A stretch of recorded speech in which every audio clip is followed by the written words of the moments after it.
Olá, então, boa tarde a todos, louvado seja nosso Senhor Jesus Cristo.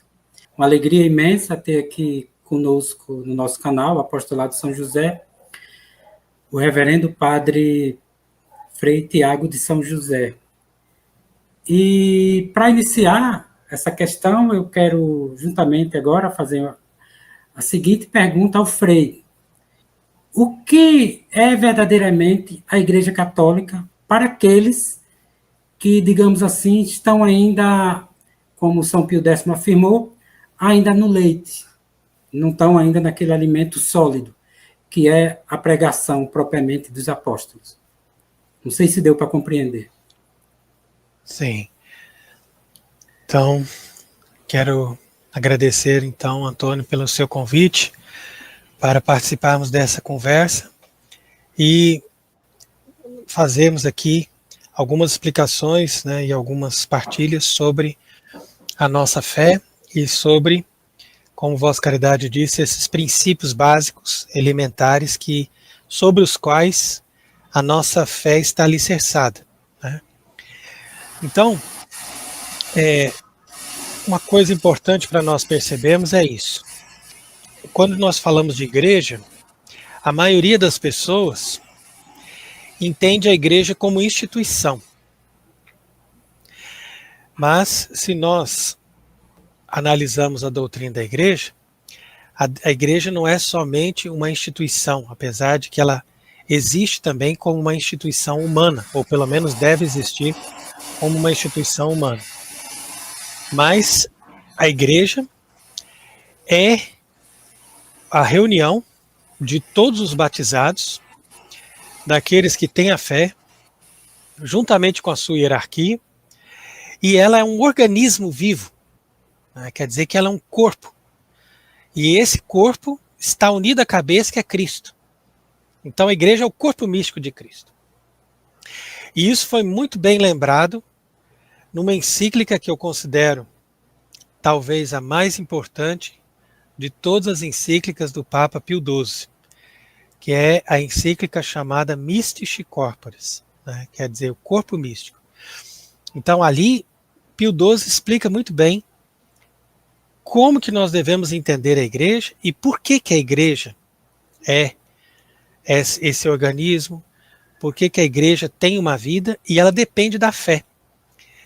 Então quer dizer que a encíclica Mystici Corporis, ela faz como que uma ligação com uma outra encíclica que eu considero extremamente importante, que se chama Satis Cognito, que é uma encíclica do Papa Leão XIII. Nessa encíclica do Papa Leão XIII, ele vai explicar que as pessoas que pertencem à igreja, eles devem professar a fé católica completa.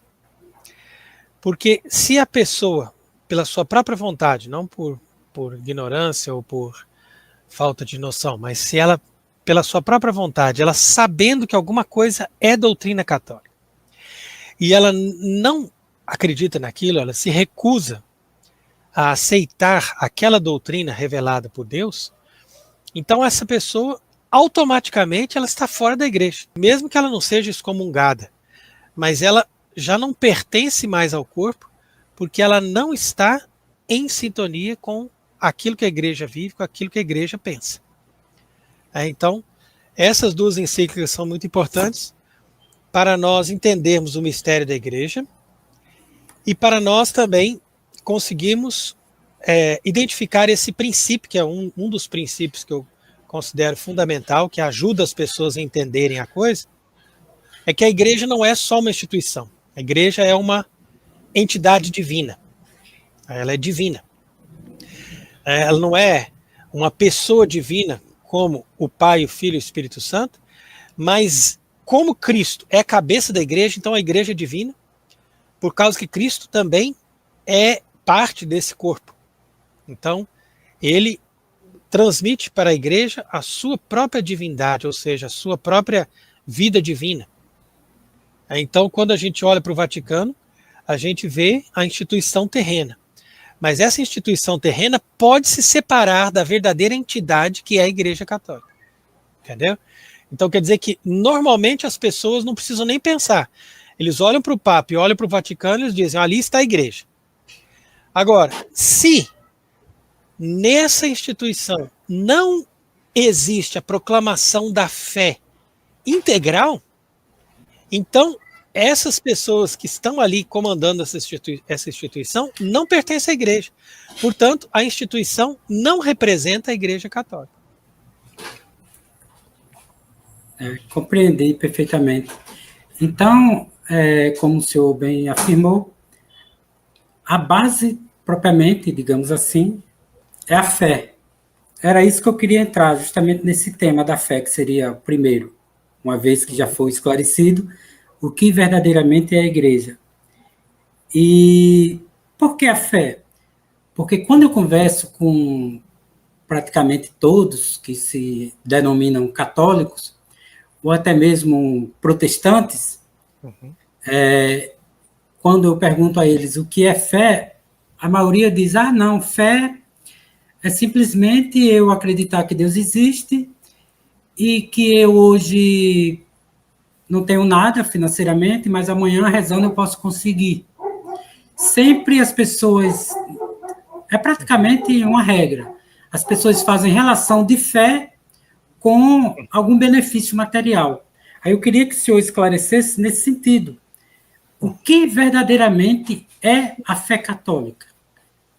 Para que fique bem claro. É uma pergunta muito importante, Antônio, porque tem muitas pessoas que confundem mesmo isso, né? Então, veja bem, existe a virtude teologal, então a virtude teologal da fé, que é infundida na nossa alma, e existe a fé enquanto expressão de confiança em Deus, entendeu? Então, já dentro da pessoa podem haver esses dois movimentos, ou seja, a virtude teologal, que é a fé no sentido de crer naquilo que é revelado por Deus. Então, por isso que é uma virtude teologal, porque essa fé, ela está em vista de eu acreditar nas coisas que Deus me revela e em vista de eu, acreditando, caminhar para a vida eterna. Por isso que São Paulo diz, agora restam 3 coisas, a fé, a esperança e a caridade, mas a maior delas é a caridade. Porque ele diz que a fé e a esperança vão passar, mas que a caridade não vai passar. Por que São Paulo diz isso? Porque aqui nesse mundo nós temos a virtude teologal da fé juntamente com a esperança. Mas quando nós chegarmos no céu, então nós não precisamos mais ter a fé, porque nós já vamos estar vendo todas as coisas, entendeu? Então essa virtude teologal já não vai existir mais dentro de nós, porque a gente já vai estar ali na presença de Deus. A mesma coisa com relação à esperança. E a caridade é que permanece. Então isso é a virtude teologal. Outra coisa é o ato de fé, como uma expressão de confiança, como eu disse, de que Deus vai me sustentar, de que Deus vai me ajudar, de que Deus está comigo, de que, por exemplo, a pessoa está numa situação de perigo ou está numa situação de dificuldade, ele diz, eu tenho fé que Deus vai me ajudar, eu tenho fé que Deus está comigo. Então isso aí é uma expressão, quer dizer que é uma fé colocada em ato, quando a pessoa exprime aquele desejo de estar totalmente abandonada em Deus, sabendo que Deus não vai deixar a pessoa passar uma privação.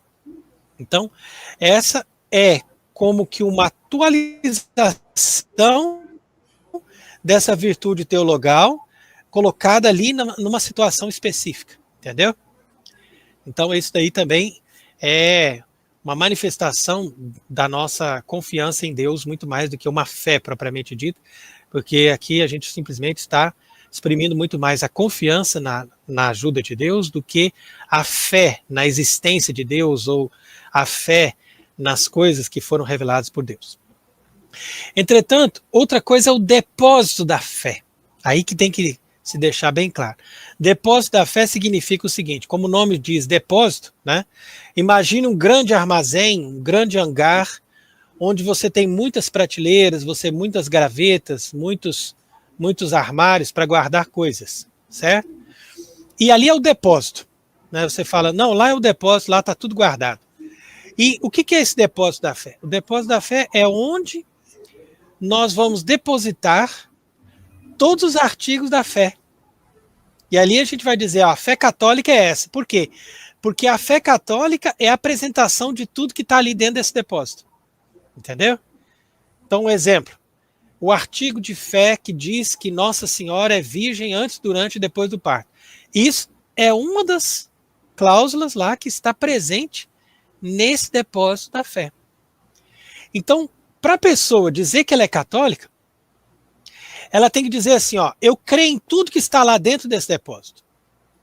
Ela não precisa conhecer todas as cláusulas, todos os artigos, todas as gavetas, todas as prateleiras, mas ela precisa pelo menos dizer, ó, eu creio na Igreja Católica e creio em tudo aquilo que é revelado por Deus e que a Igreja Católica ensina.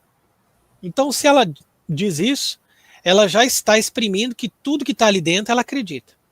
De tal maneira que se ela começa a ensinar uma coisa e você diz para ela, olha, escuta, você está ensinando isso, mas a igreja ensina diferente. A igreja ensina assim, assim, assim. Então, você tem que parar de ensinar assim e ensinar diferente da forma como a igreja costuma ensinar. Aí a pessoa que é católica, né, que ela tem um coração que adere à igreja católica, então ela diz, não, então desculpa, agora eu entendi, então eu vou ensinar desse jeito, pronto, acabou. Agora, o que é um herege? A palavra herege vem de heresia. Heresia significa o quê? Significa tirar uma pequena coisinha. Entendeu? Heresia significa você chegar ali e você mudar alguma coisa, tirar alguma coisa ali de dentro daquele depósito e dizer, olha, não tem mais isso aqui. Entendeu? Então o herege é aquele que você diz assim, olha, mas escuta, mas tá aqui, ó, a igreja ensinou isso, está dentro do depósito da fé católica. A igreja ensina isso, dá para você perceber aqui claramente, ó, a igreja ensinou assim. Aí a pessoa diz, não, eu não acredito. Eu vou continuar ensinando diferente, porque isso desse jeito aí eu não acredito, isso aí para mim não tá certo, eu entendi de outra forma.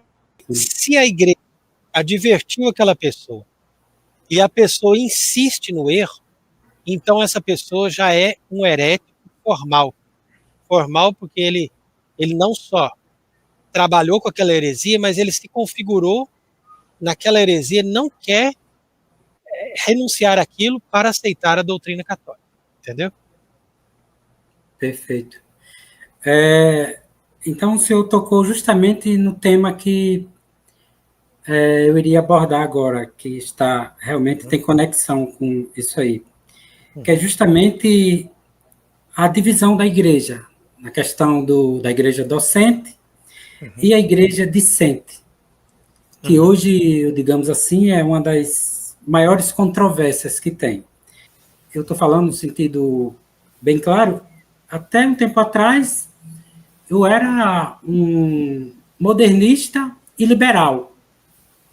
Liberal mesmo. Estudei nas universidades, fui educado nas escolas. A gente sabe que hoje não existe mais escola católica, ensino católico, nem o catecismo hoje que eu frequentei, hoje eu percebo que não era católico.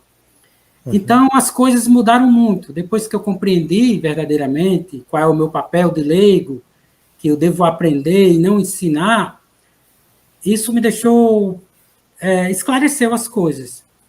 E eu quero justamente tirar essa dúvida com o senhor. Até onde verdadeiramente o leigo pode ir e o que verdadeiramente é a igreja docente, nesse sentido? Sim, essa é uma pergunta importante, porque a gente tem que esclarecer algumas coisas para nós podermos entender bem da onde vem o problema, da onde vem a confusão. Então, imaginemos o seguinte, normalmente a igreja tem um papa, tem os bispos e tem uma hierarquia, e a gente, seguindo aquilo, a gente não tem como errar. Né? O problema é que hoje tem pessoas que se apresentam aí como papas e como bispos, sendo que eles não são nem católicos. Eles não têm a fé católica. Então eles são autoridades ilegítimas que estão ali enganando as pessoas e se apresentando assim. Aí o que acontece? Quando as pessoas veem que esses bispos e esses papas ensinam erros, então eles se aproveitam de certa forma, porque eles vão dizer assim, ó, agora todo mundo está percebendo que ele está ensinando um erro. Então eu vou apresentar ali a verdade, porque não é difícil conhecer a verdade, pelo menos um pouco da verdade da doutrina da igreja, e ele vem e diz, não, mas aqui, ó, isso aqui é certo, isso aqui é errado, né? Aí ele começa, de certa forma, a ter mais autoridade do que um bispo. Então, um fulano desse, ou então outros que estão aí trabalhando na internet, eles acabam influenciando ou ensinando mais pessoas do que os bispos que estão ali. E não era para ser diferente, porque não é difícil de perceber que esses bispos, pelo menos aqueles que são comunistas e mais modernistas, né, é bem claro que eles estão fazendo uma coisa diferente da Igreja Católica. Enquanto que os outros que são meio conservadores, são mais disfarçados, esses ali ainda continuam tendo ainda uma certa possibilidade de atuar sem serem detectados, porque os erros deles são mais sutis. Então, nada disso acontece na Igreja Católica verdadeira. Então, quando você não tem essa situação aí de apostasia que nós temos hoje, nós temos uma coisa muito simples. O Papa ensina de forma infalível. Ele não erra e todo mundo está percebendo que ele não erra porque não tem contradição com o ensino dele e o ensino que a igreja sempre fez. Depois, ele tem bispos autorizados junto com ele, que são bispos que atuam em sintonia com ele. Um bispo desse, ele não pode ser herético, porque se ele começar a ensinar uma heresia, o Papa põe ele para fora. Entendeu? Então, mesmo que ele seja herético ali de coração, ou que ele, às vezes, ensina discretamente alguma doutrina estranha, ele não vai ousar fazer ali grandes pronunciamentos em nome de uma heresia, porque o Papa vai estar olhando para isso, né? E por isso que aconteceram na história da igreja grandes perturbações, concílios, etc., porque os papas foram atrás desses bispos, não importa a grandeza desses bispos, às vezes até patriarcas de Constantinopla, muito bem apoiados, foram impugnados pelos papas, porque eles estavam ensinando erro, e o Papa foi atrás, e por isso que pegou ele no concílio. Por isso que às vezes é necessário o concílio, porque o Papa já poderia ele sozinho resolver o problema, mas ele resolve no concílio porque às vezes é melhor ele manter aquela autoridade do colegiado dos bispos para poder dar mais ênfase para a excomunhão e a expulsão de outros colegas deles no episcopado. Então, se ele chegasse sozinho, poderia dar uma impressão assim de uma pessoa que está perseguindo a outra. Mas quando ele tem ali a ajuda desses outros bispos que estão naquele concílio declarando e se unindo ao Papa naquela sentença, então fica muito mais respaldada a autoridade daquele Papa, entendeu? Agora, uma vez que isso acontece, ou seja, numa situação normal da igreja, o leigo pode ensinar também. Ele pode ser um professor de teologia, ele pode ser uma pessoa que influencia os outros. Ele já não faz esse papel de galicano, como fazem esses personagens aí. Por que eu chamo de galicano? Porque ele não vai querer projetar a autoridade dele ou o ensinamento dele acima de uma autoridade superior, entendeu? Não, ele simplesmente vai se apresentar como alguém que reproduz o ensinamento dos bispos e do Papa. Só isso, entendeu? Então eu, por exemplo, se eu chego ali para ensinar alguma coisa, eu não me apresento como igreja docente, entendeu? Porque nem eu, como sacerdote, não posso me apresentar como igreja docente. Mas eu simplesmente me apresento como alguém que está ali a serviço e em nome da Igreja Católica verdadeira, docente. E ali eu mostro qual que é o ensinamento, qual que é o magistério, qual que é a decisão que a igreja teve a respeito daquele assunto. Então, não importa se eu sou um sacerdote, se eu sou um leigo, eu não preciso ser igreja docente para ensinar. Eu só preciso mostrar para as pessoas que estão me escutando que eu estou representando a igreja docente e eu estou reproduzindo o ensinamento tal e qual a igreja docente deixou para nós. Entendeu? Aí que está a questão. Entendi perfeitamente. E outra questão que o senhor deixou claro aí é a questão da questão da autoridade. Porque, pelo que eu estudei, assim, pelo que eu li, né, no caso, fala que o Papa, ao longo da história, ele, quando se fala na questão da fé, da doutrina, da moral, ele nunca errou ao longo da história, nenhum Papa. Não. E hoje a gente vê, que eu posso denominar, porque o próprio São Pio X autoriza a gente chamar de modernistas, a gente vê que os modernistas ficam buscando, procurando, que nem eu já vi muitos, tanto em leigos quanto em sacerdotes, do Novos Ordos, né, que muitos chamam, procurando na história algum erro de algum papa ou suposto erro para justificar as heresias e aí, digamos assim, apostasia, praticamente, a gente pode chamar de apostasia, desses papas pós-conciliares. Aí eu quero perguntar para o senhor justamente isso.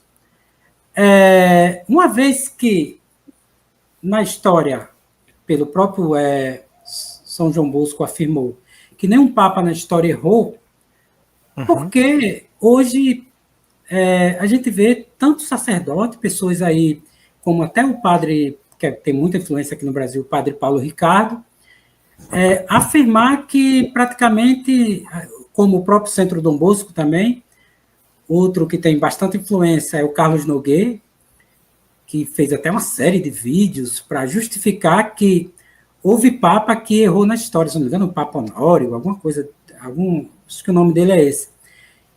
Quando a gente vai ver que os próprios santos, a própria doutrina da igreja, o próprio catecismo que foi aprovado por São Pio X, a explicação do catecismo aqui, que eu tenho essa aqui, fala e deixa bem claro que ao longo da história nenhum papa errou. E de uma hora para outra acontece isso. Aí é uma pergunta interessante, porque você vai ver, Antônio, que essas pessoas eles não são honestos, porque se eles fossem honestos e quisessem realmente ensinar a doutrina católica, eles iam ensinar a verdade. Mas você sabe que o papado sempre foi atacado. E todos os inimigos dos papas inventaram história, calúnias, mentiras, e quiseram fazer de qualquer forma que o papado ficasse obscurecido por alguma forma de erro ou algum ensinamento que não correspondesse. Entretanto, o Concílio Vaticano I não só promulgou o dogma da infalibilidade, como diz claramente que a Sé Apostólica de Roma se manteve imaculada em toda a história. Então isso é o próprio Concílio Vaticano I que diz. Então, essas pessoas todas que Vossa Caridade citou aí, todos eles são pessoas que tiveram alguma influência do galicanismo. Por quê? Porque a influência de Monsenhor Lefebvre foi muito grande em toda a igreja. Ele ensinou muitas gerações e não só formou os padres da fraternidade, como ele formou muitos outros que saíram da fraternidade ou que estiveram em contato com o ensinamento da fraternidade. Então quer dizer que aquilo ali se espalhou. E esse Monsenhor Lefebvre foi formado num seminário francês que estava em Roma. E esse seminário francês ensinava claramente a doutrina galicana. Então você veja isso. Mesmo no tempo de Pio XII, ou antes, né, de Pio XII, como era o caso de Monsenhor Lefebvre, eles estavam estudando um seminário em Roma que ensinava a doutrina galicana. E o galicanismo é o quê? O galicanismo é uma doutrina que teve consequências políticas, religiosas e teve muita repercussão. No entanto, todos os autores que são aprovados pelo Papa, como no caso o Papa Pio IX, e que são expressões da fidelidade à Igreja, como, por exemplo, Monsenhor de Segur, ou também Monsenhor Gomes, ou também o padre Constant, todos eles foram representantes do verdadeiro catolicismo contra o galicanismo. E eles, então, lutaram contra essa falsa doutrina e contra essas mentiras. Inclusive, nós estamos ainda trabalhando para terminar a tradução e revisão de um livro do Abbé Constant, que se chama História da Infalibilidade Pontifical, onde ele mostra com provas, com argumentos, com documentos, que tudo aquilo que falaram dos papas é mentira ou coisas desvirtuadas que dão a impressão que o Papa errou, quando na verdade ele não errou. Como, por exemplo, Honório. Você citou aí o Papa Honório, feliz memória, é um Papa perfeito, é um Papa santo, é um Papa que fez muitas coisas pela Igreja e que trabalhou com muita dignidade no trono de São Pedro. As pessoas dizem que Honório, as pessoas que eu digo, os inimigos da Igreja, os galicanos e tal, dizem que Honório foi alguém que favoreceu o monotelismo. Mentira. Isso é mentira. Por quê? Porque, na verdade, Honório escreveu uma carta para o patriarca de Constantinopla. Essa carta continuou privada, ninguém tinha conhecimento dessa carta. E somente depois que Honório tinha morrido, e também depois que o patriarca Sérgio tinha morrido, que era monotelista, é que o sucessor desse patriarca divulgou a carta. E nessa carta está realmente escrito ali que se a pessoa ensina que Jesus tem uma só vontade, que não é problema, que isso daí não vai confundir, porque é uma maneira também válida de ensinar, etc. É mais ou menos uma coisa assim. Só que o próprio redator da carta, que era secretário do Papa Honório, nunca teve conhecimento desse parágrafo. Então esse parágrafo foi ajuntado. Então quer dizer que era muito comum na corte de Constantinopla, porque houve muitos ali que foram heréticos, então eles modificavam os documentos, eles acrescentavam, eles tiravam, eles faziam qualquer coisa para garantir o poder deles. Então, como houve 3 patriarcas sucessivos que defenderam o monotelismo, então eles queriam o apoio de uma carta do Papa de Roma. E quando houve o concílio de Constantinopla, o Papa Leão II aprovou o concílio dizendo, de fato, nós condenamos tais e tais pessoas, e também Honório, né? Então, essa condenação de Honório está realmente presente nas atas do segundo concílio de Constantinopla. Mas o Papa Leão II não sabia da verdade sobre Honório. O que chegou para ele era a informação de que ele tinha escrito essa carta, então quer dizer que ele ficou confundido. Mas a verdade é que nós podemos perceber claramente que Honório escreveu uma carta coerente, tanto é assim que o patriarca de Jerusalém, que se chamava Sofrônio, também recebeu uma carta de Honório, e ele nunca reclamou com Honório daquilo que Honório tinha escrito para ele. E o Sofrônio era radicalmente contra o monotelismo. E ele, ao mesmo tempo, defendia a pureza da fé da Igreja Romana. Então, isso significa que todos os elementos e as evidências provam que a carta de Honório foi falsificada pelos patriarcas de Constantinopla, sucessores de Sérgio, e serviu para enganar, para que eles se mantivessem ali no poder por mais tempo.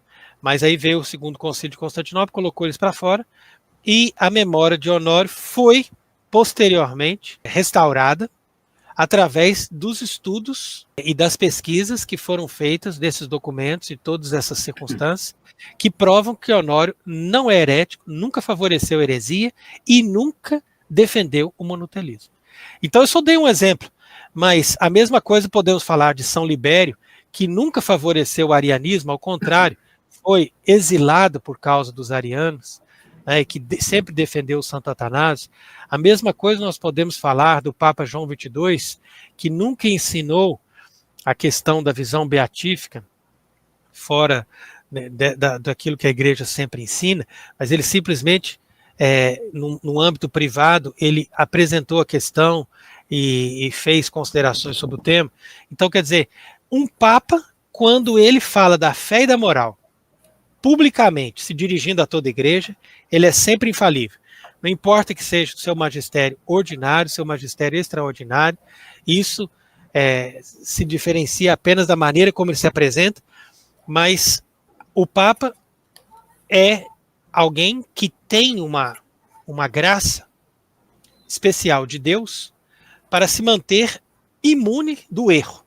Então é isso que diz o Concílio Vaticano I, que o Papa da Igreja Católica, validamente eleito, não esses picaretes, esses impostores que estão ali, mas os papas verdadeiros, canonicamente eleitos, que são católicos no dia da eleição e que vão governar a igreja de forma válida e correta, são imunes do erro.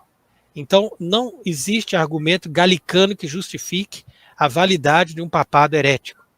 Nós simplesmente temos que dizer que essas pessoas que defendem o galicanismo, eles sim é que são heréticos, porque eles não entenderam a doutrina católica e eles insistem em dizer que eles são mais católicos do que o Papa. E isso daí é que é uma grave ofensa a Deus e também um grave erro contrário à doutrina católica. Compreendi perfeitamente. Só para, digamos assim, fundamentar mais o que o senhor está dizendo, não fundamentar, mas para suplementar, digamos assim, eu tenho uma coleção aqui dessa doutrina, não sei se o senhor tem conhecimento, eu penso que sim, da doutrina católica, que foi publicado pela editora Santa Cruz, que é do Cônego Bollinger, que são 3 volumes. Aí tem uma parte aqui, uma nota sobre... Boulanger, né? Isso é muito bom mesmo. Sobre a infalibilidade papal, que eu vou até ler aqui na íntegra uma nota, que ele diz o seguinte, abre aspas, para impugnar o dogma da infalibilidade, dizem os adversários da Igreja que alguns papas erraram nas suas decisões doutrinais. A crítica imparcial reconhece hoje que as acusações contra certos papas, Marcelino, Libério, Vigílio, Honório, João XXII, carecem de fundamento, constituindo os desvarios da história. Ora interpretações tendenciosas e falsas quanto ao objeto e à natureza dos seus decretos. A história não pode citar um único papa que tenha ensinado doutrinas contrárias à fé ou à moral. Perfeito. Perfeita citação. Muito bom, Antônio.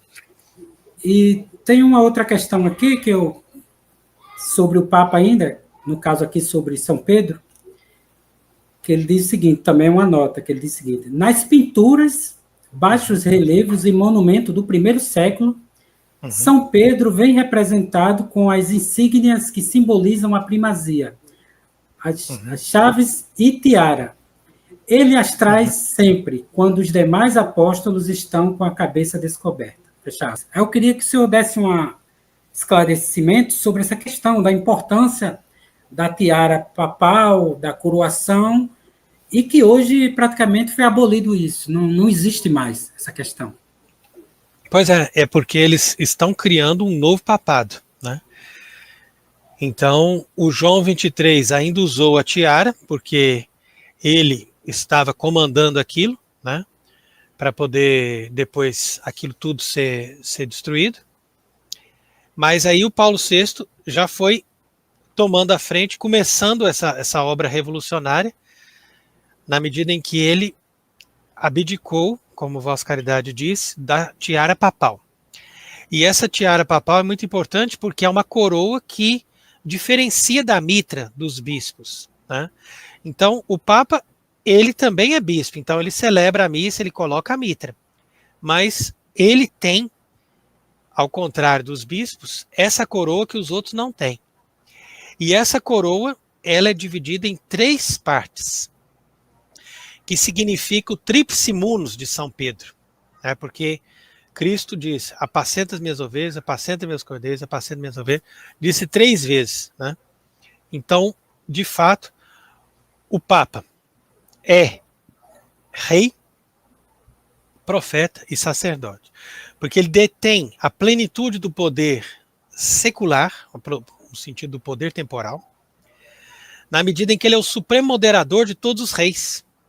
E isso que a sociedade não suporta, né? Então, já no século XVIII, eles já queriam sacudir o jugo, vamos dizer assim, do verdadeiro vigário de Cristo na Terra, e os reis não queriam obedecer o Papa. Então começou ali. Depois, ele é profeta porque ele transmite o verdadeiro ensinamento. E a sabedoria do seu ensinamento é luz para todas as nações. Ao mesmo tempo, ele é sacerdote porque ele tem toda a jurisdição. Não só de governo, mas também ele pode interferir individualmente em cada pessoa, em cada igreja, em cada localidade, e ninguém pode impedir que o ensinamento do Papa chegue a cada cristão batizado no mundo inteiro. Então quer dizer que todo o poder sobre os sacramentos, todo o poder sobre a doutrina e todo o poder sobre o governo da igreja e do mundo, como supremo moderador dos reis católicos, Cristo deu para o Papa, que é sucessor de São Pedro.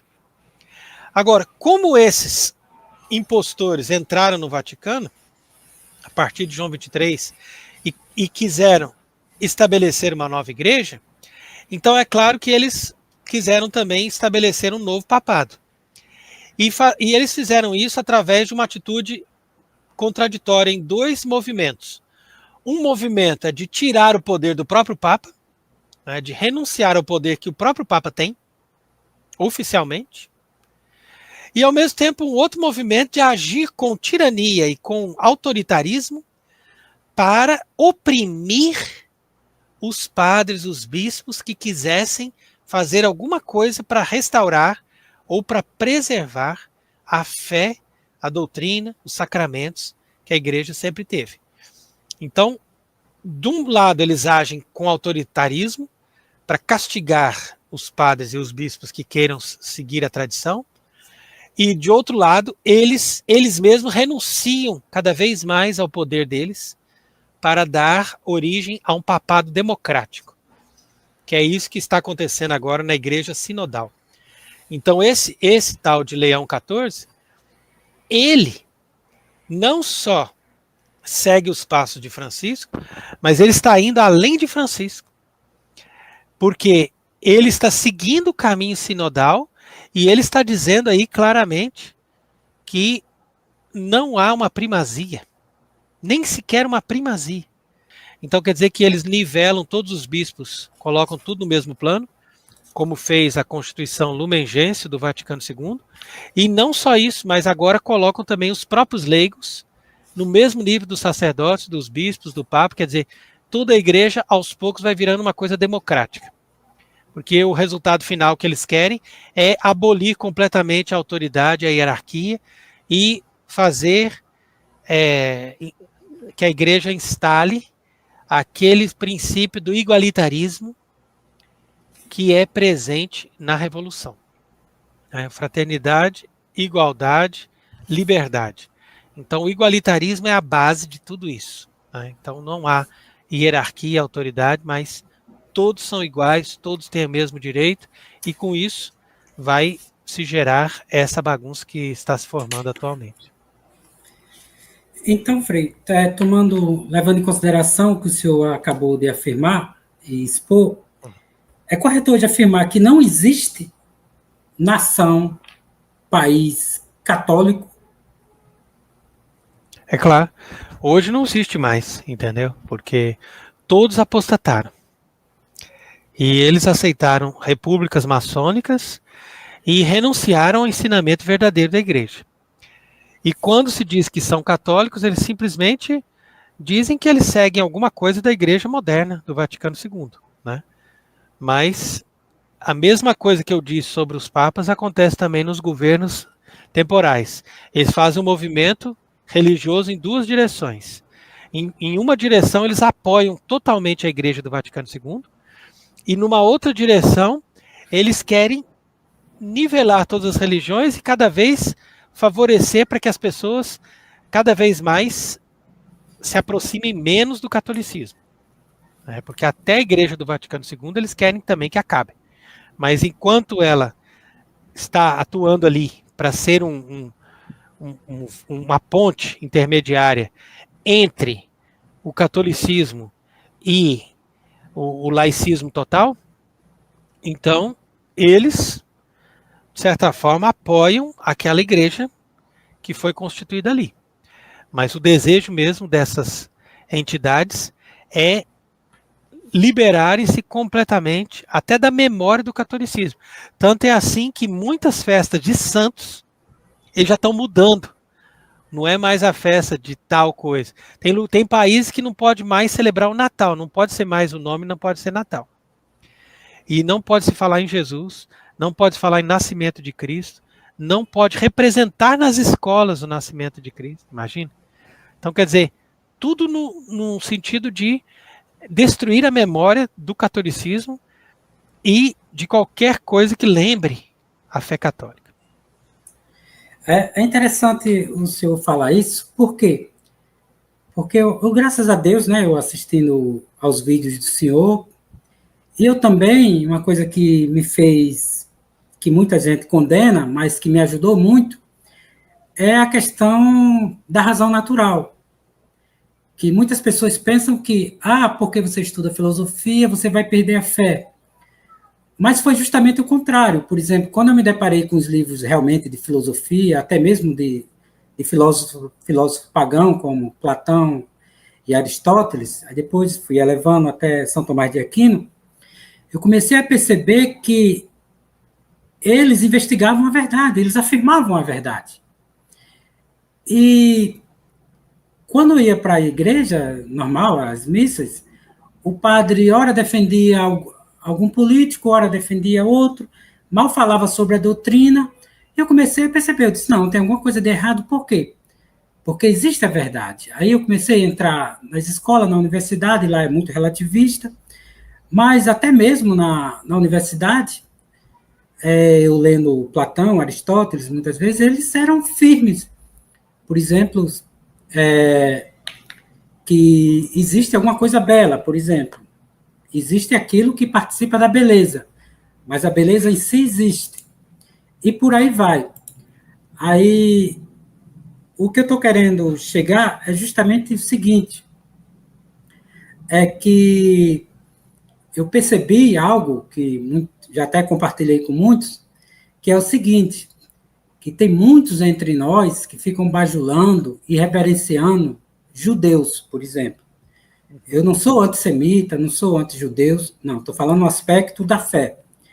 E a gente percebe que os judeus, por não ser católico, eles estão fora da igreja. Uhum. E outra coisa que eu percebi, né, analisando mais ainda friamente a coisa, é que você não vê filhos de judeus em escolas. Você não vê filho de judeus ou os próprios judeus em fila de SUS. Uhum. Você não vê eles em supermercados. Ou seja, aí depois eu percebi uma coisa bem estranha. Eu disse, aí eu assisti a um vídeo, certa vez, de um judeu, que ele é maçom. Eu percebi que eles têm uma casta lá, superior, que depois foi que ficou esclarecido nos vídeos do senhor sábado, que tem a questão do noachismo, ou seja, que para a massa, no geral, tem um comportamento comum, que o senhor até afirmou, até devoções, eles ainda toleram, mas eles não querem a verdade integral. Aí a minha pergunta é justamente isso. Nós, como católicos, verdadeiramente católicos, e que eu estou percebendo que muita gente hoje não tem nem alegria de afirmar que é católico, O que nós verdadeiramente devemos fazer diante disso tudo? Diante dessa apostasia, da própria heresia das autoridades, que ao invés de confirmar na fé, a gente percebe que é o contrário. Eles trabalham para os inimigos da igreja. Que isso aí é um fato, daí dá para perceber claramente. Pois é. Exatamente, Antônio. Então, assim, Vossa Caridade tocou num ponto que eu considero um ponto assim muito importante para a gente partir dele para o nosso discernimento, né? Então, a Igreja Católica de todos os tempos, ela sempre tolerou os judeus e inclusive ajudou os judeus. Mas ela nunca colocou os judeus no comando.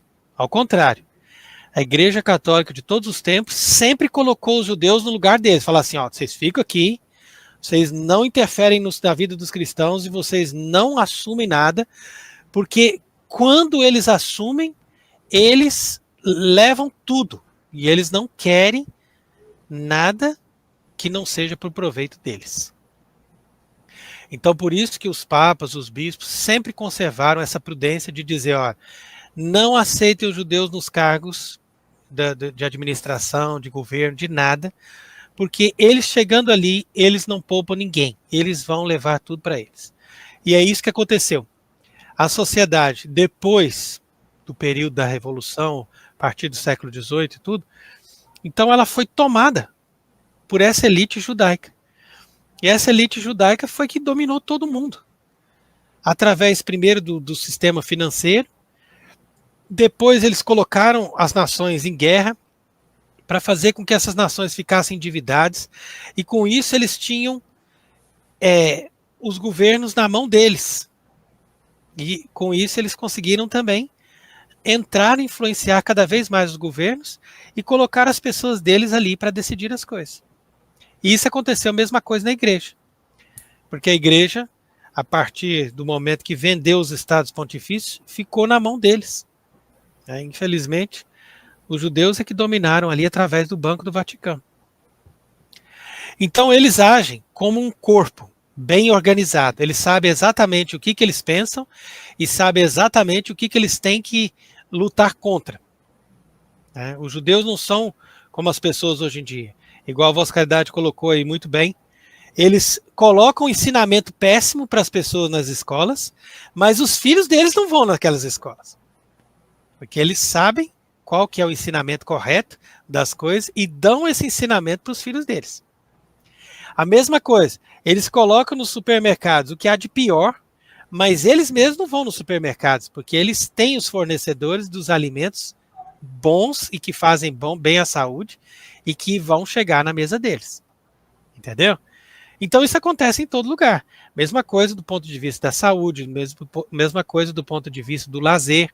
Então os judeus eles vão ter tudo do bom e do melhor para eles. E na medida em que eles dominaram a estrutura da igreja, então você vai perceber que a instituição que está ali agora no Vaticano não trabalha para Jesus Cristo, trabalha para os judeus.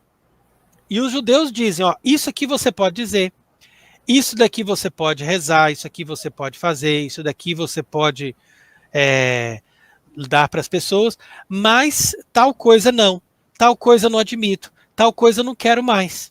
Entendeu?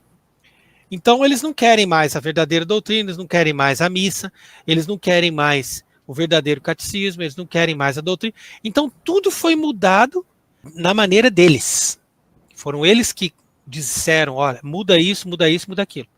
Então o Vaticano II foi um concílio feito para adaptar a igreja ao gosto dos judeus, que são eles que mandam na igreja hoje. A igreja que eu digo é essa igreja nova do Vaticano II. E eles é que governam tudo, eles que determinam, e Francisco, os seus antecessores, desde João 23, e também esse impostor que está lá agora, Leão 14, todos trabalham para os judeus, beijam a mão dos judeus e estão a serviço dos judeus. Eles não estão a serviço de Cristo, nem do Evangelho, nem da verdadeira Igreja Católica de sempre. Então o que um católico tem que fazer é simplesmente se afastar dessa instituição, Por quê? Porque esses judeus, como diz o Apocalipse, não são verdadeiros judeus, são uma sinagoga de Satanás. Eles são contra Cristo e são inimigos de todos os homens, como diz São Paulo nas suas cartas, né? Então, eles não só são contra Deus, atuam contra Deus, impedem a pregação do verdadeiro Messias, mas eles são inimigos de todos os homens. E vai chegar um momento que nós vamos ser muito mais perseguidos ou até levados à morte por nós estarmos falando contra eles. Mas a verdade é essa. Tudo foi feito para organizar o mundo para eles. A Segunda Guerra é uma farsa. A questão ali que eles mataram tantos milhões de judeus, tudo isso é uma farsa. E tudo isso foi feito para provocar essa comoção mundial, para que as pessoas aceitassem os judeus, para que as pessoas estivessem de acordo com o Estado de Israel, que é um absurdo também. E tudo isso foi feito de forma a enganar e a matar e destruir o catolicismo e os católicos e, ao mesmo tempo, promover os judeus com a sua falsa religião. Porque a verdadeira religião judaica era o Antigo Testamento, que se tornou o catolicismo. Uma coisa virou a outra. Então os judeus não são a religião do Antigo Testamento, eles não guardam a religião do Antigo Testamento. Eles inventaram uma nova religião. E isso eles mesmos dizem, porque eles não seguem a Bíblia, eles seguem o Talmud. O Talmud não é o Antigo Testamento, não é uma revelação divina, mas são tradições humanas condenadas por Deus. Eu fiz essa pergunta, por quê? Essa questão, como nós católicos devemos comportar. Por quê? Porque recentemente eu vi um senhor, acho que não me engano, o nome dele é Marcelo, que ele tem um canal chamado Caravelas, se diz católico, né? Ele recebeu, num podcast que ele tem, um sujeito, e esse sujeito, ele fala, assim, declaradamente, assim, publicamente, ele profere piedades contra Nossa Senhora e São José. E esse Marcelo Andrade, que se diz católico, recebe ele de bom grado e recebe como amigo. Eu fiquei horrorizado, eu disse, bem, como que eu, enquanto católico, tenho um podcast lá que é parte do princípio que ele é católico, vai chamar pessoas católicas, ou questões de doutrina católica para solidificar mais ainda, ou até melhorar o conhecimento sobre a nossa fé. Mas é o contrário. Leva um sujeito como esse e trata de bom grado, enquanto nós, que professamos e afirmamos a verdadeira fé, nós somos, preteridos, deixados de lado. Exato. Isso é um absurdo. Assim mesmo. Não, mas é porque esse indivíduo, assim como esses outros que Vossa Caridade citou, eles seguem o galicanismo. E além de seguir o galicanismo, eles, né, dependendo de um ou de outro, vão ter também uma certa lógica de ecumenismo, né? E nem uma coisa nem outra convém para um católico verdadeiro, né? Então, você já percebe que essas pessoas não professam a fé católica verdadeira. Então, a gente, quando, né, se depara diante disso, a gente tem que ter esse discernimento e se afastar dessas pessoas. Porque nós não podemos, hoje em dia, para você permanecer na fé, você não pode identificar como católico aquele que está contrário àquilo que a igreja sempre ensina. Então, se você considera que essa pessoa é católica, então é claro que você também vai perder a fé, porque uma hora você vai acabar aceitando outras coisas também que não são aceitas pela igreja católica, entendeu? Entendi. Teve uma pessoa que fez uma pergunta aqui, que é sobre qual é a diferença entre a Igreja Católica, porque a Igreja Católica é verdadeira, da Igreja Protestante. Aí eu estou com esse livro aqui aberto, e a gente comentou aqui um pouco sobre o Papa, aí fala que esses falsos papas, agora, o Leão XIV, quer até abdicar, digamos assim, da própria autoridade petrina, quer dizer que São Pedro nunca teve autoridade. Eu acho um absurdo isso. Por quê? Porque é algo que beira, digamos assim, ao infantilismo teológico e contradiz totalmente a fé. Por exemplo, aqui eu estou diante com essa obra aqui do padre José Perardi, que é uma obra aprovada por São Pio X, e quando ele faz uma explicação acerca de São Pedro, de por que ele é o Papa e por que a Santa Igreja é verdadeira, eu vou ler aqui, tanto para responder, para depois o senhor comentar sobre a primazia de São Pedro.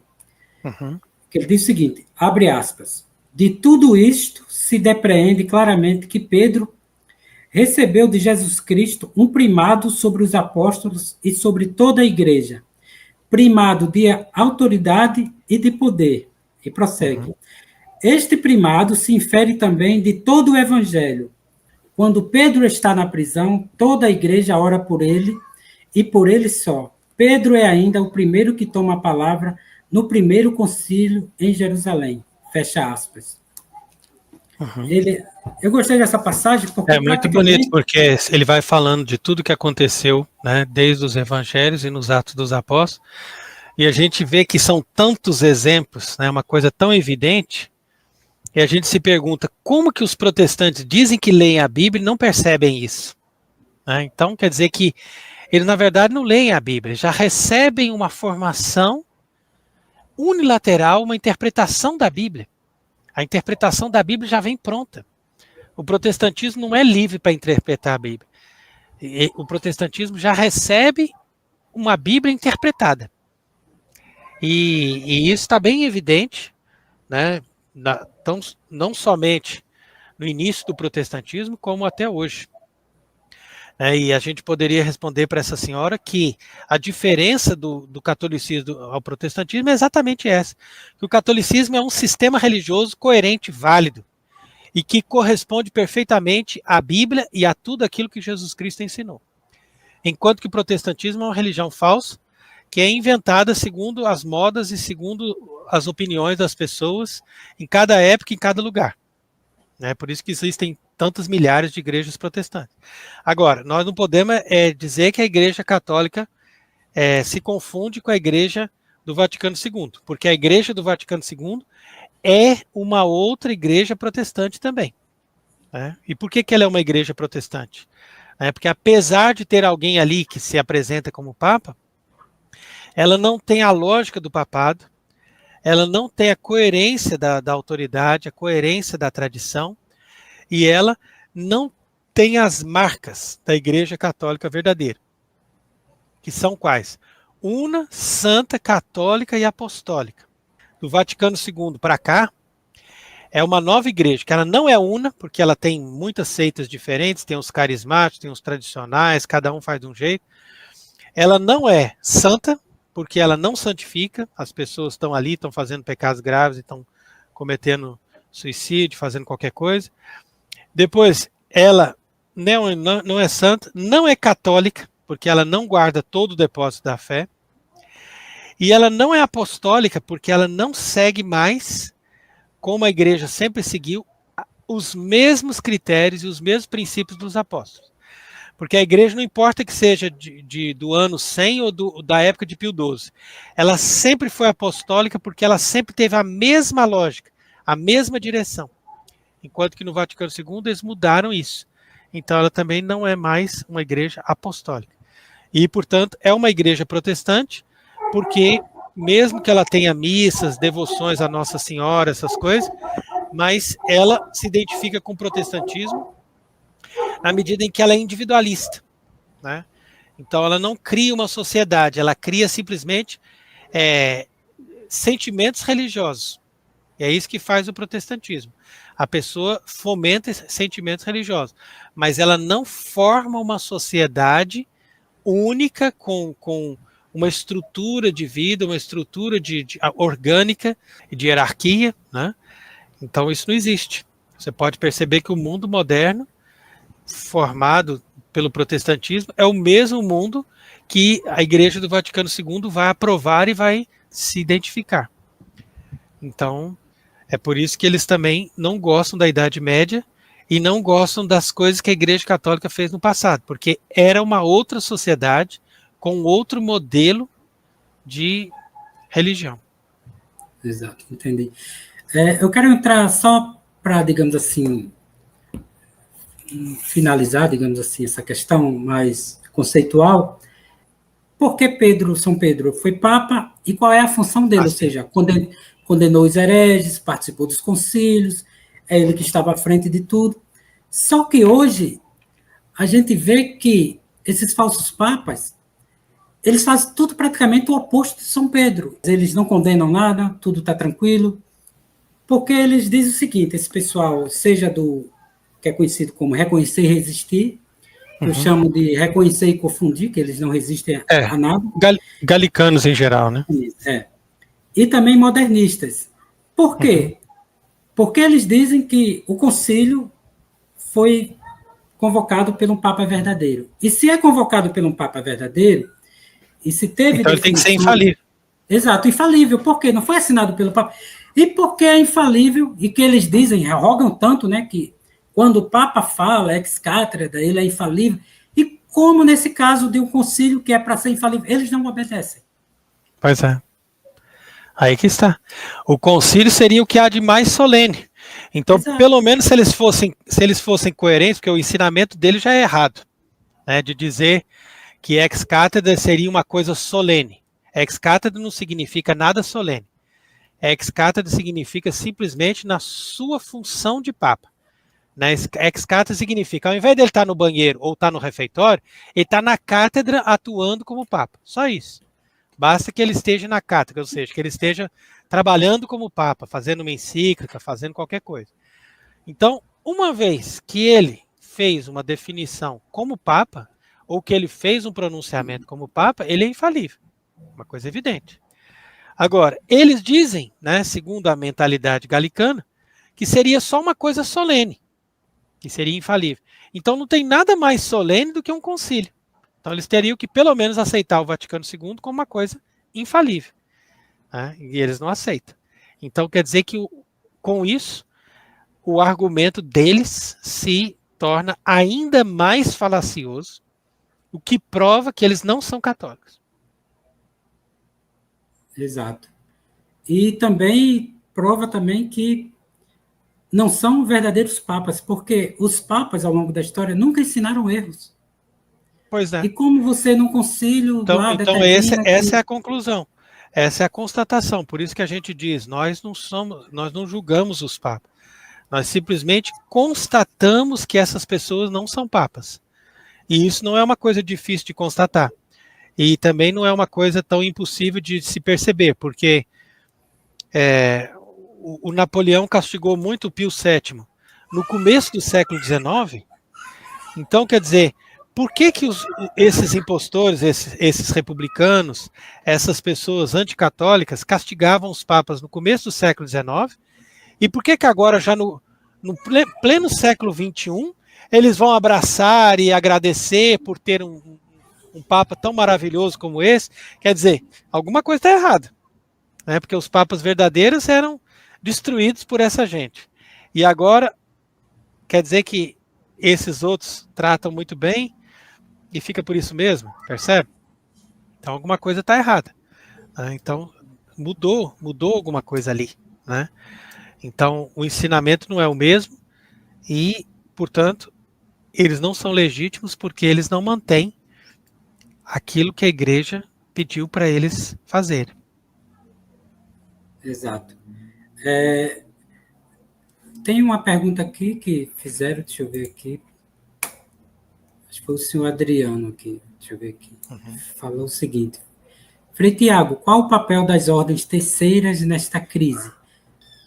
As ordens terceiras, elas são uma forma dos leigos entrarem em sintonia com as ordens religiosas, mantendo aquela espiritualidade e, ao mesmo tempo, dando uma direção para a igreja. Então, infelizmente, nos meios sede-vacatistas, tem muitos padres ou até mesmo bispos que são contrários às ordens religiosas. E eles chegam a dizer assim, não, porque você foi religioso da igreja do Vaticano II, então a sua profissão não é válida, você não é religioso, você não é nada. E, então eles levam a coisa para uma doença mental tão grande que para eles o fato de não ter um papa válido faz com que todas as outras coisas não sejam válidas. E a igreja não é assim. Entendeu? A igreja não depende só do Papa para ela existir.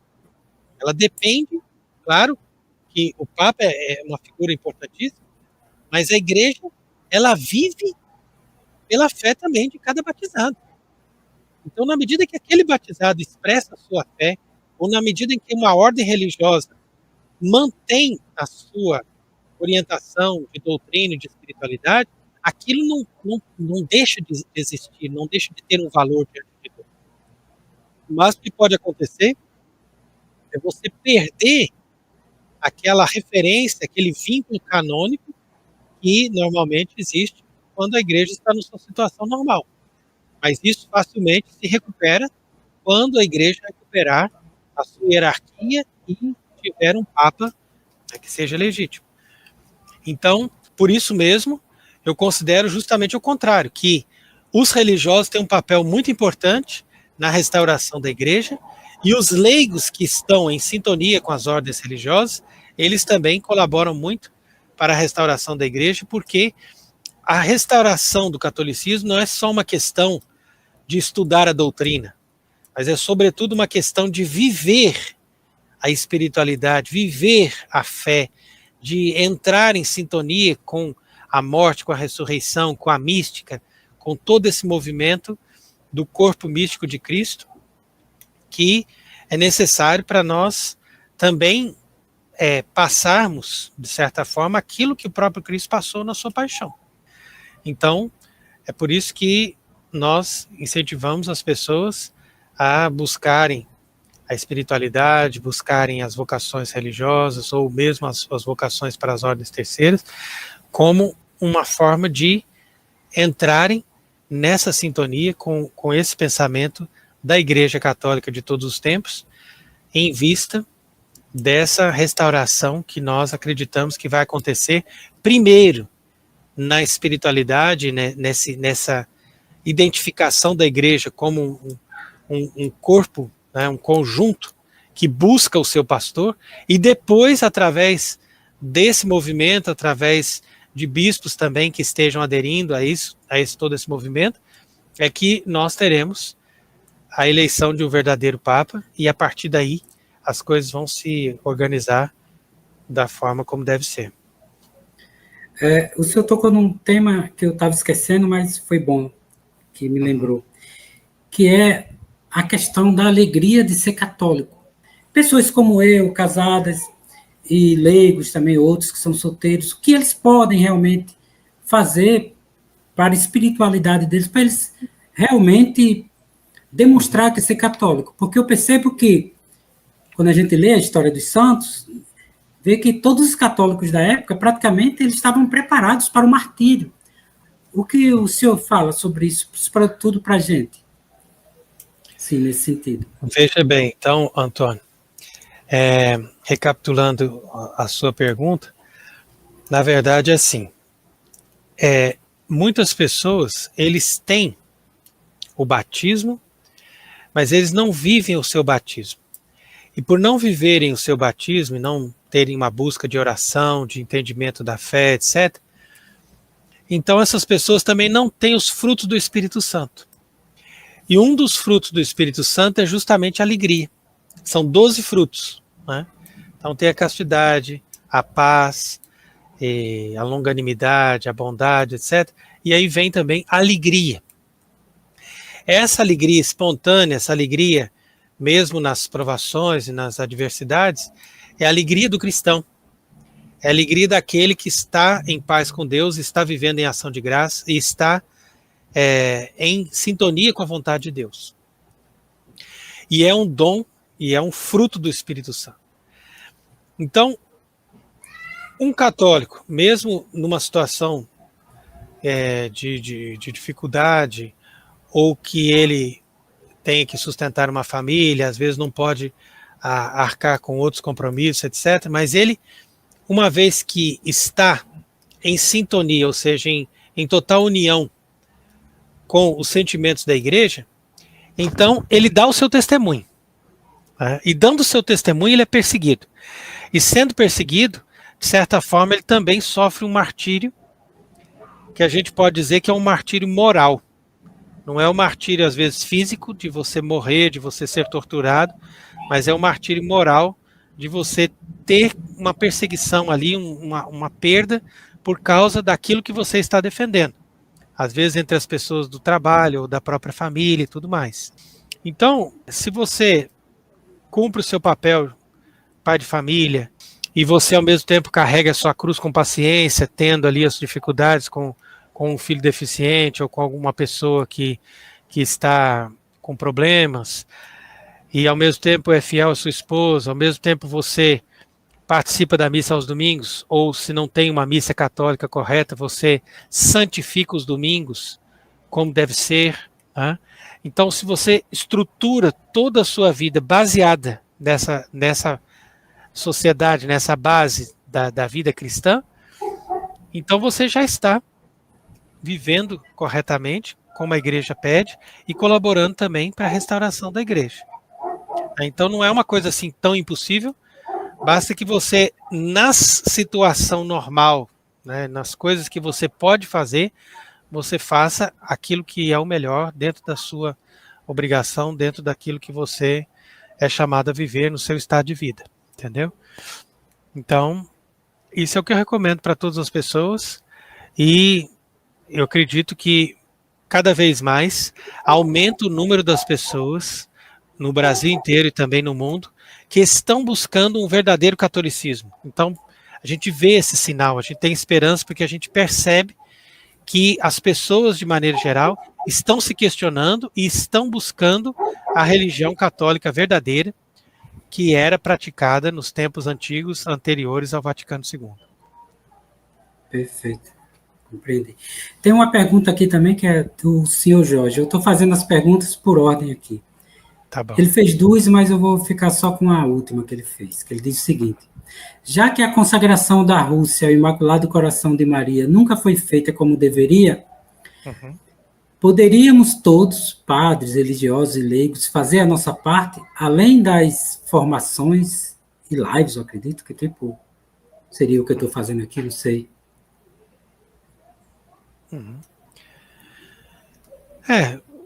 Na verdade, cada um, como eu disse, faz o que é possível. Mas essa consagração da Rússia, ela não será válida enquanto não for feita por um Papa verdadeiro com todos os bispos. E eu acredito que isso vai ser feito na mesma ocasião que um Papa verdadeiro for eleito num concílio geral, e ele ali, uma vez eleito, vai convocar todos os bispos junto com ele para consagrar a Rússia. E aí vai acontecer realmente um momento do martírio desse Papa com muitos desses bispos e sacerdotes, a partir do momento que eles realizarem isso, conforme mostra o terceiro segredo de Fátima.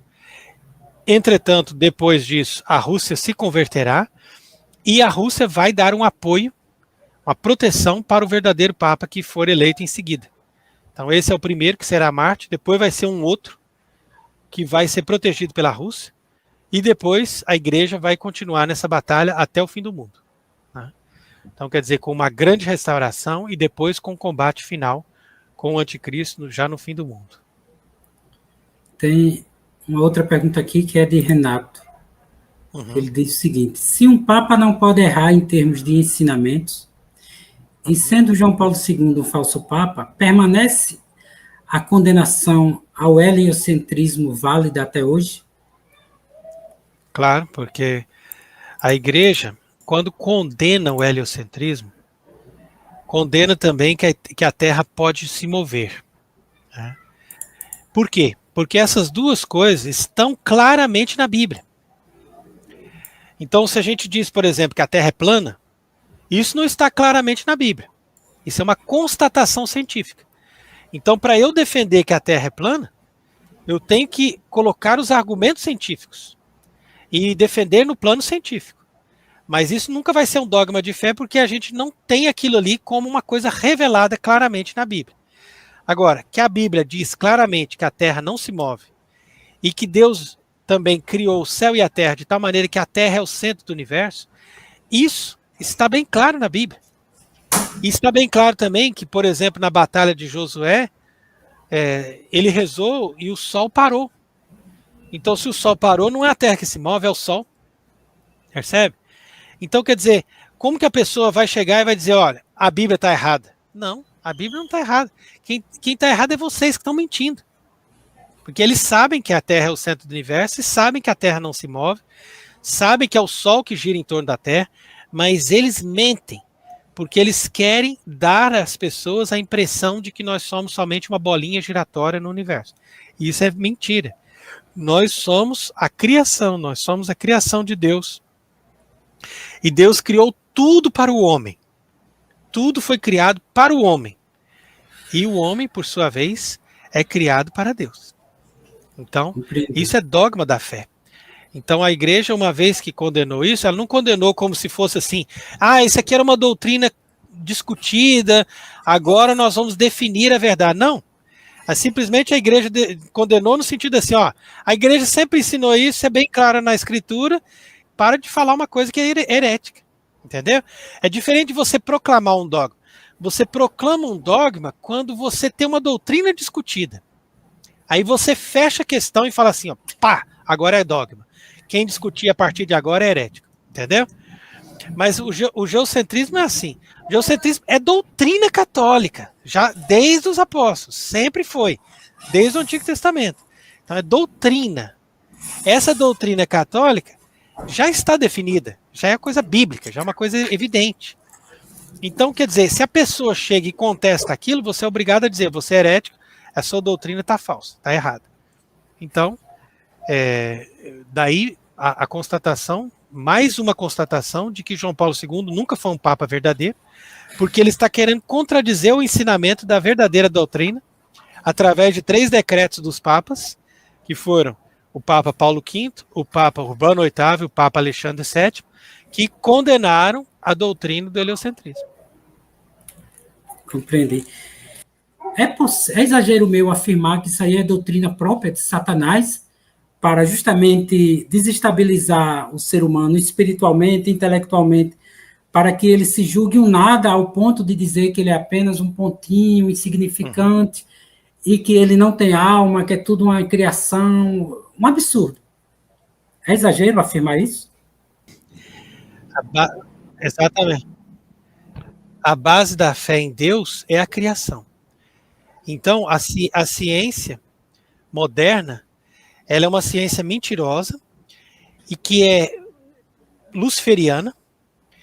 E todos esses grandes cientistas foram magos, foram pessoas envolvidas com o ocultismo e com o demônio. Você pode ver Newton, por exemplo, muitos deles. E eles mataram ou perseguiram os verdadeiros cientistas. Entendeu? Porque a ciência é uma coisa boa. Mas eles mataram, perseguiram e criaram essa ciência toda formada para destruir a fé em Deus, destruir a criação, destruir qualquer noção e qualquer referência que o ser humano pudesse ter de Deus ou dele mesmo, enquanto criação de Deus e enquanto tem uma dignidade única diante de todas as outras criaturas para estar a serviço de Deus. Então, é muito importante a gente perceber isso, que a teoria da evolução é uma grande mentira. E isso não tem nenhum fundamento. O objetivo final é fazer com que as pessoas percam a referência de Deus, percam a referência da criação e vivam numa perspectiva puramente naturalista. Quer dizer que nós estamos só vivendo aqui essa vida, não existe vida eterna, a fé é uma coisa assim individual para quem quer acreditar em alguma coisa, mas não é algo que tenha uma lógica, que tenha realmente uma coisa concreta que possa nos dar a referência de Deus, entendeu? Compreendi. É interessante que eu tenho essa coleção aqui, Ano Cristão, do padre Crossero, não sei se o termo correto é esse. Aí, em relação a isso, tem uma questão aqui que eu estava lendo sobre a história de uma santa, ou era de um santo. E interessante que, na época, né, que essa obra foi escrita, a contabilização do mundo, e eu fiz os cálculos de acordo com o que ele fez aqui, é no máximo 6.000 anos de idade. 6.000 anos. Mas é isso mesmo. E eu vi que a igreja sempre ensinou isso. São Exato. 4.000 anos antes de Cristo e nós estamos no 2.000 anos depois de Cristo. Então, por que é assim? Porque o homem foi criado no início do mundo, ao contrário do que diz essa loucura aí que eles ensinam hoje em dia. Então, o ser humano já foi colocado ali, o mundo já estava pronto. Não existem milhões e milhões de anos antes do homem. Não. No mesmo momento que Deus criou o mundo, Deus colocou o ser humano no mundo e o ser humano começou a se desenvolver. Então, se você vai analisando o desenvolvimento, né, e a reprodução e os povos que vão aumentando, então você vai percebendo que não existe essa pré-história.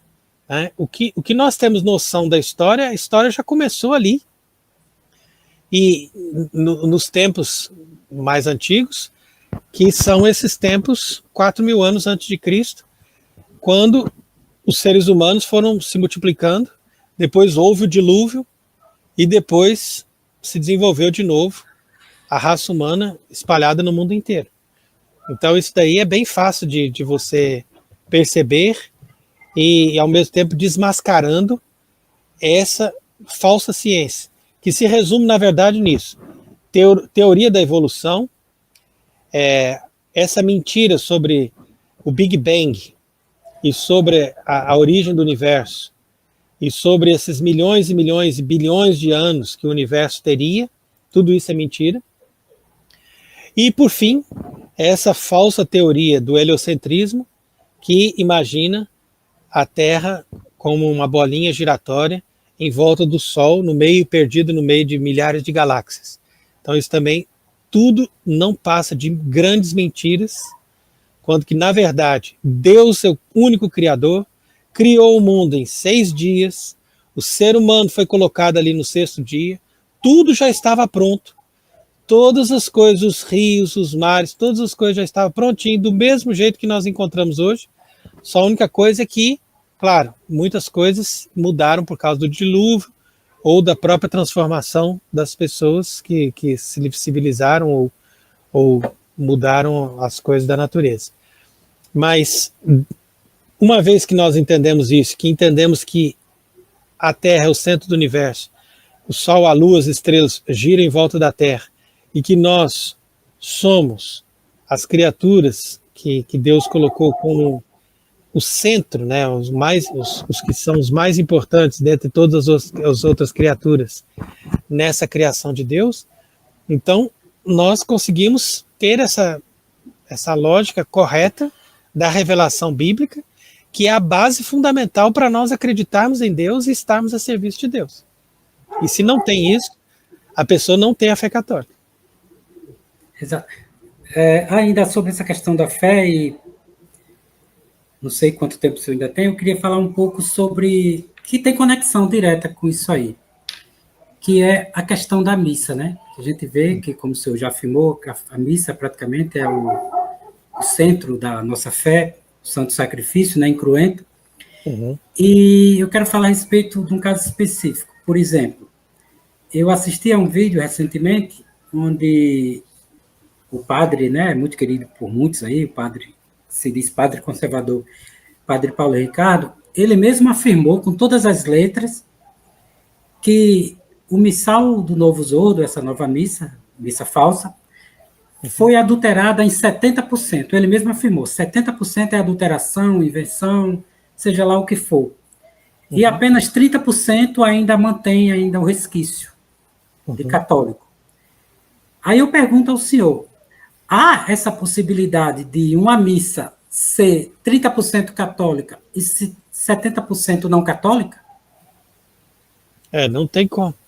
Como nós estamos explicando, né? Como Vossa Caridade também perguntou no início, sobre a questão dos princípios. Então esses padres têm uma má formação porque eles aprendem os manuais e tudo, mas não aprendem os princípios da religião. E um dos princípios fundamentais da religião católica é esse, é que se você tirar, não é nem 30%, mas 1% que você tira ali, você já não é mais a Igreja Católica. Entendeu? Então isso é um dos princípios, ou tudo ou nada. Ou você tem todo o depósito da fé e todo o contexto correto de tudo aquilo que a igreja ensina sobre os sacramentos, sobre a moral, sobre a doutrina, tudo completo, ou você já não tem mais a igreja católica. Entendeu? Então isso é um princípio. A pessoa tem que entender que isso daí é a base. Se não tiver isso, aí a pessoa está fora realmente da verdadeira religião. Perfeito. Tem uma citação aqui que eu gosto muito, que é da Pachendi, que é da introdução. Que eu ainda estou estudando ainda essa questão dos documentos da igreja, principalmente encíclica e tal. Tem uma parte aqui que ele diz o seguinte, na introdução, que ele fala o seguinte, abre aspas, não se afastará, portanto, da verdade quem os tiver como os mais perigosos inimigos da igreja, fecha aspas. Ele está aqui se referindo aos modernistas. Aí eu pergunto o seguinte, se o próprio São Pio X afirma que os modernistas são os mais perigosos inimigos da igreja, e como que essas pessoas, por exemplo, tanto leigos, por exemplo, como Bernardo Kiss, sacerdotes também, outros, insistem ainda em enganar as pessoas. Porque o São Pio X diz o seguinte, eles parecem pessoas que têm um conhecimento teológico, filosófico razoável, mas não têm. Eu gosto de bater na tecla do padre Paulo Ricardo, porque eu já fui matriculado no curso dele. E tinha uma série de coisas ali que eu não identificava porque eu não conhecia os princípios, como o senhor bem gosta de afirmar.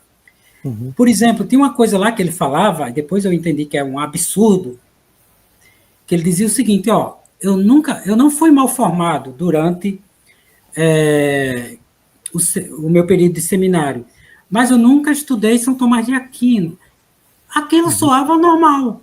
Aí depois eu pensei, eu disse, bem, como que você afirma que não foi mal formado, mas nunca estudou São Tomás de Aquino, e pelo contrário, ele ainda afirmava que durante o período dele de seminário, os professores dele tinham aversão a São Tomás de Aquino, que por sua vez o São Tomás de Aquino é o doutor comum da igreja. Isso é modernismo elevado à enésima potência.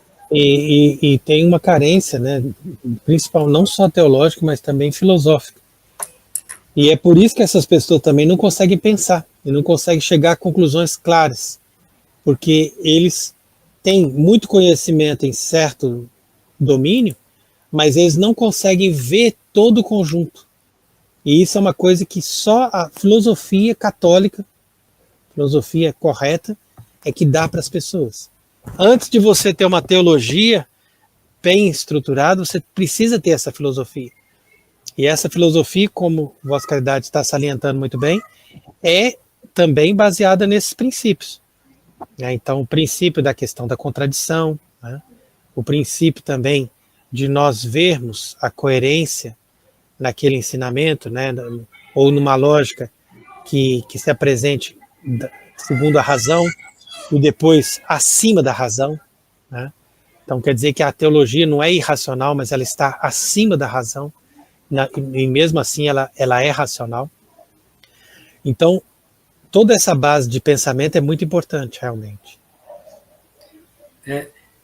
Aí eu falando com o Frei Mário, ele me pediu para perguntar, assim, já que, né, a live se estende para muita gente, quais são as obras que o senhor indica para nós católicos e para aqueles que estão iniciando? Aí, nesse sentido, quais são as obras que o senhor... Eu tenho algumas aqui, que eu não sei se o senhor... Se realmente que é essa daqui... Sim. Por exemplo... O Catecismo Menor de São Pio X é bem feito. E tem muitos catecismos que são bons, anteriores, obviamente, ao Vaticano II. Mas a gente pode dizer isso, que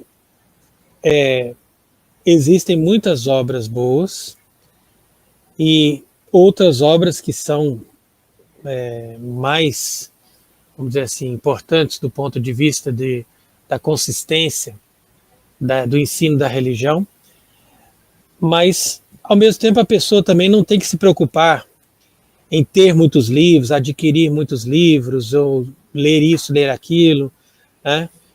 Isso não é necessário. na verdade.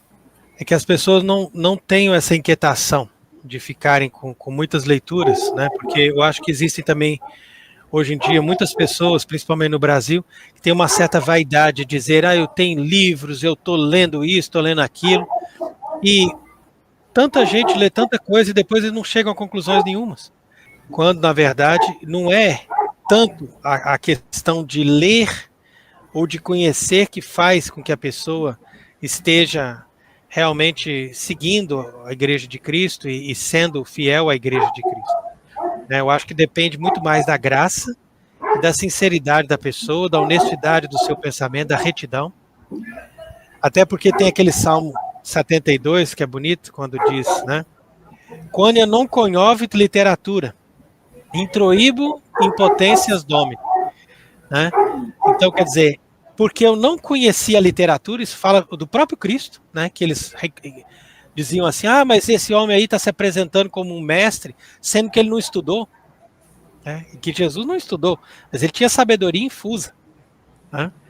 Então, nós também devemos dizer, de certa forma, não conheço a literatura, quer dizer que eu não fiquei ali lendo muitos livros, mas eu introíbo em potências domini, no sentido de que eu me apresento através da graça e do poder de Deus, né, para apresentar aquilo que é a verdade de Deus. Não é tão difícil a pessoa conhecer a verdade, e não é tão difícil assim a pessoa ter acesso à verdade e proclamar, defender a verdade. Eu estou de acordo com o senhor, porque, por exemplo, meu avô, ele teve 12 filhos, e nenhum deles, digamos assim, se perdeu, no sentido moral.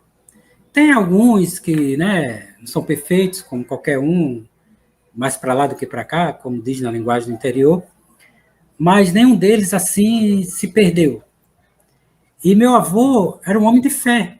Eu sempre digo o seguinte, a minha referência de homem, de leigo, de fé, é meu avô, porque ele criou 12 filhos, que ele dizia que só com duas coisas ele tinha, que era a fé em Deus, Nossa Senhora, e com a ferramenta de trabalho dele.